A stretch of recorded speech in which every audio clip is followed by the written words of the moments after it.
여러분, 순종과 굴복이라는 용어 아시죠? 사람의 말에 맹목적으로 따른다면 이는 순종이 아니라 굴복입니다. 여러분, 혹시 굴복이라는 말의 뜻을 아십니까?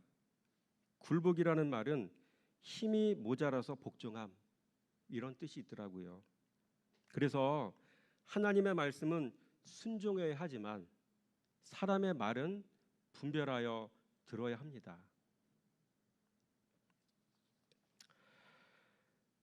여러분, 순종과 분별이라는 용어 있습니다. 순종이 있고 분별이 있습니다.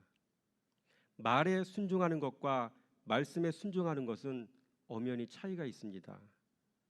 여러분, 헬라어로 로고스라는 이 말에는 두 가지 비슷한 뜻이 있어요. 하나는 말하다 라는 뜻이 있고요. 또 하나는 말씀이라는 뜻이 있어요. 성도의 순종 행위는 말이 아닌 말씀에 적용되어야 그게 진짜 순종인 것입니다. 단순히 사람의 말을 따르는 일은 맹목적인 복종이지 순종이 아닙니다. 성도의 말씀 순종은 하나님의 영광과 성도 자신이 받아야 할 복과 관련된 아주 중요한 신앙의 행위인 것입니다. 더 나아가 분별은 성도 자신의 영혼 구원과 관련된 신앙 행위로, 이 분별은 나를 지키고 보호하는 일과 관련된 신앙 행위인 것입니다. 그러므로 말씀 생활하여 진리가 내 안에 들어와 진리가 기준으로 세워져야 분별도 가능한 것입니다.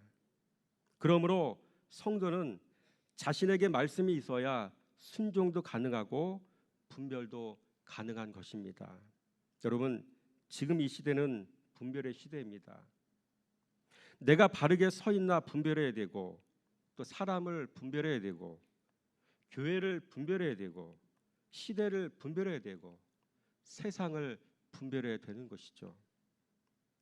내가 너를 권하노니 내게서 불로 연단한 금을 사서 부요하게 하고, 흰 옷을 사서 입어 벌거벗은 수치를 보이지 않게 하고, 안약을 사서 눈에 발라 보게 하라.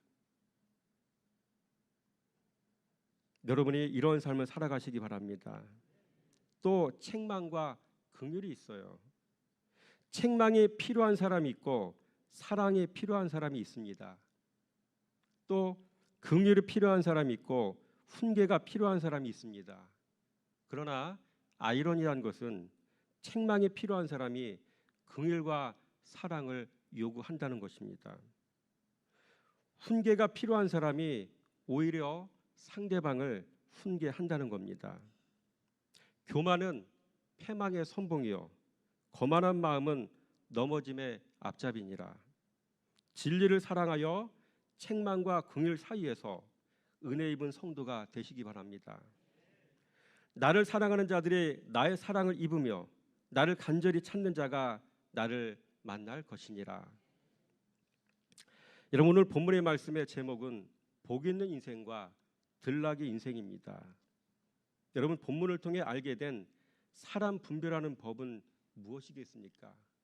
우리 본문 말씀 4절 말씀 읽어보겠습니다. 시작. 아브라함이 하갈과 동침하였더니 하갈이 임신하매 그가 자기의 임신함을 알고 그의 여주인을 멸시한지라. 그가 자기 주인의 임신함을 알고 그의 여주인을 멸시한지라. 하갈과 사라의 관계 속에서 일어나는 일이죠. 여러분, 그 사람의 말을 들어보면 압니다. 내가 유리한 위치에 있으면 말로 멸시하고요, 상대방을 하대합니다. 힘으로 짓누르고 업신여기죠. 이게 바로 하갈이 행했던 그런 행태라는 것이죠. 여러분, 하대라는 말이 있고요, 이 공대라는 말이 있어요. 하대는 아는데 반대말 공대는 잘 모르잖아요. 하대라는 말은 상대방을 업신여겨 소홀히 대우함, 이런 뜻이 있어요. 상대방에게 낮춘 말을 쓴다, 그런 의미도 있고요. 이와 반대로 하대하다의 이 반대말은 공대하다라는 뜻입니다.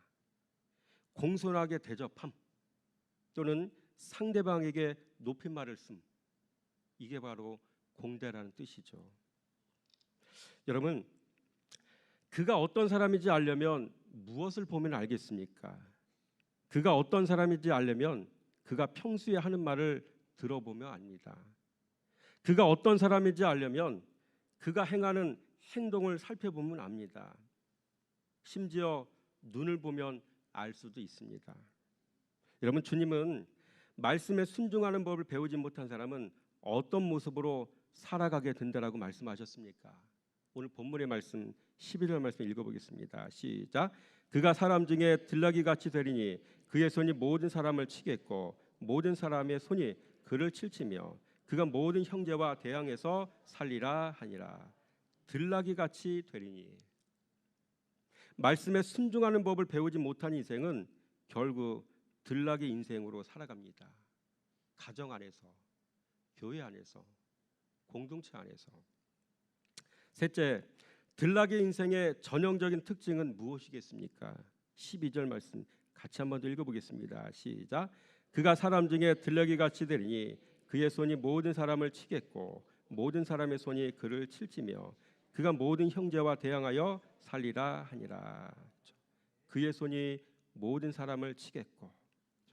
첫째, 들나귀 인생은 사람을 해치며 사는 인생인 것이죠. 그의 손이 모든 사람을 치겠고, 들나귀 인생은 사람을 쳐요. 사람에게 상처를 주고요, 사람에게 아픔을 줍니다. 이 시대는 교회는 다녀도 말씀 순종을 배우지 못한 사람들의 삶의 모습이 대부분 이렇게 되어져 있다는 것을 알아야 됩니다.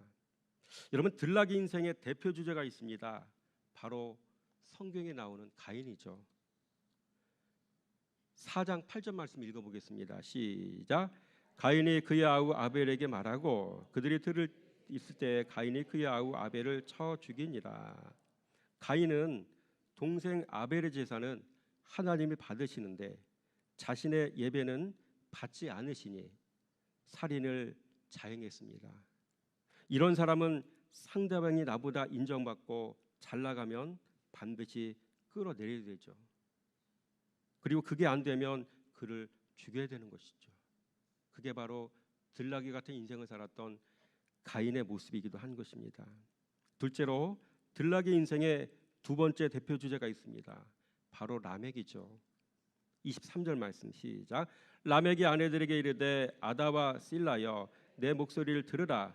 라멕의 아내들이여 내 말을 들으라. 나의 상처로 말미암아 내가 사람을 죽였고 나의 상함으로 말미암아 소년을 죽였도다. 나의 상처로 말미암아 내가 사람을 죽였고 나의 상함으로 말미암아 소년을 죽였도다. 라면서 라멕은 아주 당당하게 자기 자신의 행위가 아주 정당한 것처럼 지금 얘기하고 있는 것이죠. 여러분, 이런 사람들이 내거는 슬건이 있습니다. 내가 왜 피해를 당해야 하지? 내가 왜 그 사람 때문에 불편을 당해야 하지? 그가 나에게 불편을 주면 반드시 그에게 복수해야 한다. 그가 나에게 불편을 주면 반드시 그를 죽여야 한다. 이런 논리인 것이죠. 여러분, 들나귀 인생에 마침표를 찍는 사람이 또 한 사람이 있습니다. 바로 삼손이라는 인물이죠. 사사기 15장 15절 16절 말씀 한번 같이 읽어보겠습니다. 시작. 삼손이 나귀의 새 턱뼈를 보고 손을 내밀어 집어들고 그것으로 1000명을 죽이고 이르되 나귀의 턱뼈로 한 무더기 두 무더기를 쌓았으며 나귀의 턱뼈로 내가 1000명을 죽였도다 하니라. 1000명을 죽이고. 여러분, 들나귀 인생은 늘 살인으로 인생을 마무리하죠. 그래서 삼손도 마지막 죽을 때 어떻게 했습니까? 건물의 가장 중요한 두 기둥을 붙잡고 그 기둥을 무너뜨려서 자기 자신을 비롯한 모든 사람들이 그 안에서 죽도록 행했었죠. 둘째로 들나귀 인생은 모든 형제와 대항하며 사는 인생이죠. 그가 모든 형제와 대항하여 살리라. 11절 말씀이죠. 모든 사람과 경쟁 구도 속에서 살아갑니다. 그가 죽어야 내가 살고 그가 실패해야 내가 성공한다는 논리로 인생을 살아가죠. 이런 논리를 펼치고 살아가면 사람들이 모를까요? 이심전심이라고 다 아는 거죠. 여러분, 그 다음에 들락이 인생은 어떤 복을 받으며 살겠습니까?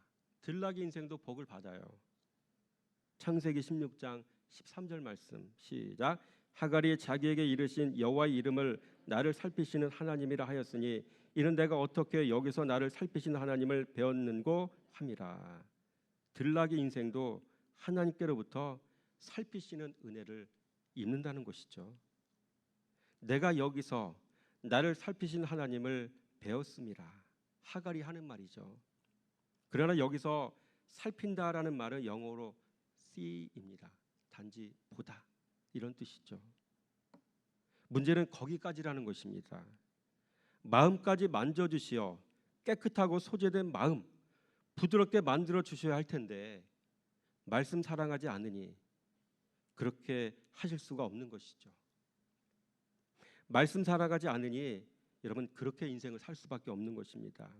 둘째로 하나님은 목말라 기진한 들나귀 같은 하갈에게도 샘물을 또 주셨죠.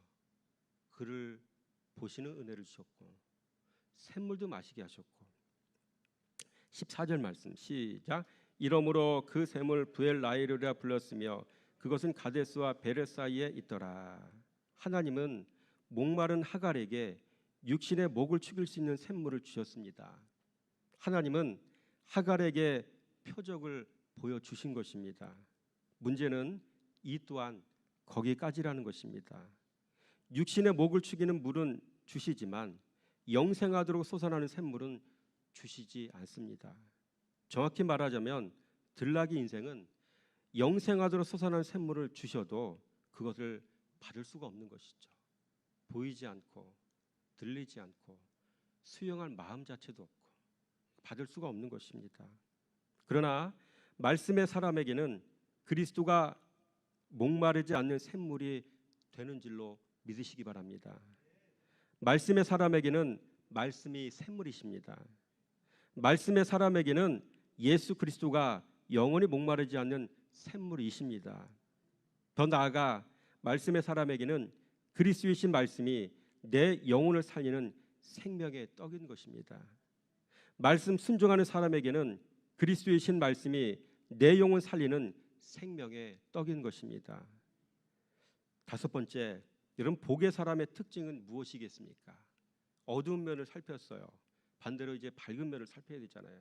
복 있는 사람의 특징은 무엇이겠습니까? 첫째, 복의 사람은 말씀에 복종하는 사람입니다. 그렇죠? 말씀을 들여다보니까 내가 얼마나 미천한 사람이지, 얼마나 부족하고 연약한 사람이지, 내게는 바르게 살 수 있는 능력과 힘이 없다는 사실을 알기에, 이것도 철저히 알기에 오직 주님만 바라보고 그분의 말씀에 복종하는 것이죠. 9절 말씀을 같이 한번 읽어보겠습니다. 시작. 여호와의 사자가 그에게 이르되 내 여주인에게 돌아가서 그 수하에 복종하라. 여러분 복의 사람은 말씀에 무조건 순종하는 사람입니다. 아브라함은 갈 바를 알지 못하였으나 말씀에 순종하여 고향과 친척을 떠났습니다. 심지어 말씀에 순종하여 독자 이삭까지도 드릴 수 있는 사람이었습니다. 둘째로 복 있는 사람은 씨를 받아 씨를 품고 살아가는 사람입니다. 10절 말씀 시작. 여호와의 사자가 또 그에게 이르되 내가 내 씨를 크게 번성하여 그 수가 많이 셀 수 없게 하리라. 그렇죠? 여러분 씨는 생명입니다. 또한 이 씨는 하나님의 말씀이라고 말씀드렸죠. 누가복음 11장 1절 말씀입니다. 복 있는 사람은 약속의 말씀을 품고 사는 사람입니다. 결론입니다.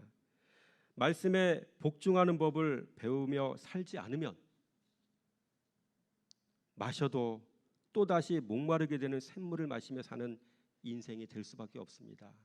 그렇죠. 사마리아 여인 마셔도 또 목마를 수밖에 없는 그런 물을 먹고 살았기에 정오 시간에 또다시 물을 들어 나왔지 않습니까? 해갈이 안 되는 것이죠. 반대로 말씀에 복종하는 법을 배우며 살면 복의 사람이 됩니다. 복의 통로가 됩니다. 영원히 목마르지 않는 인생이 됩니다. 그 속에서 영생하도록 솟아나는 샘물을 마시는 인생이 됩니다. 그래서 남들이 다 위기라고 말하는 이 시대에도 오히려 그 심령의 평안함을 누리는 그런 인생을 살아가게 되어진다는 것이죠. 축복과 저주의 길이 있습니다. 우리 앞에는 복 있는 인생의 길이 있고요, 들락이 인생의 길이 있어요. 선택은 우리의 몫입니다. 말씀은 제 입에서 떠나 여러분에게 들려줬습니다. 선택은 여러분의 몫입니다. 순종함은 복 있는 인생을 살게 될 것이고, 그렇지 않으면 주님은 기다리셔야 되고 고난은 다 받으셔야 되고, 이런 상황이 우리에게 펼쳐지는 것입니다. 오늘 주신 말씀을 순종하여 그대로 잘 살아내어 복 있는 인생이 되시기를 주님의 이름으로 축원함을 드립니다. 기도하겠습니다. 참 좋으신 하나님 감사합니다. 오늘 창세기 말씀을 통해서 복 있는 인생과 들락의 인생을 비교하며 말씀을 나누었습니다. 아버지, 우리는 교회 안에 들어와 신앙생활을 하고 있으면서도 어찌 보면 우리가 복 있는 인생을 살기를 원하지만 한편으로는 들락의 인생을 살고 있는 부분도 또한 우리가 발견하게 되어집니다. 때로는 복 있는 인생과 들락의 인생의 경계선에 서서 살고 있는 모습을 우리가 갖고 있지는 않습니까? 다시 한 말씀의 거울에 비추어서 우리 자신을 살피기 원합니다. 말씀의 거울에 비추어 볼 때 우리는 겸손을 배울 수 있습니다. 나를 들여다볼 수가 있습니다. 주님의 뜻을 알 수가 있습니다. 우리가 나아갈 인생의 길, 신앙의 방향을 우리가 알 수 있습니다. 이런 과정 속에서 우리에게 오늘 귀한 말씀 주셨사오니 이 말씀이 우리 마음속에 잘 새겨지기 원합니다. 이 말씀이 떠나지 않아 늘 생각나서 이 말씀에 아버지 줄을 대고 살아가는 우리의 인생이 되어지기 원합니다. 감사드리며 예수 그리스도 이름으로 축복하며 기도드렸습니다.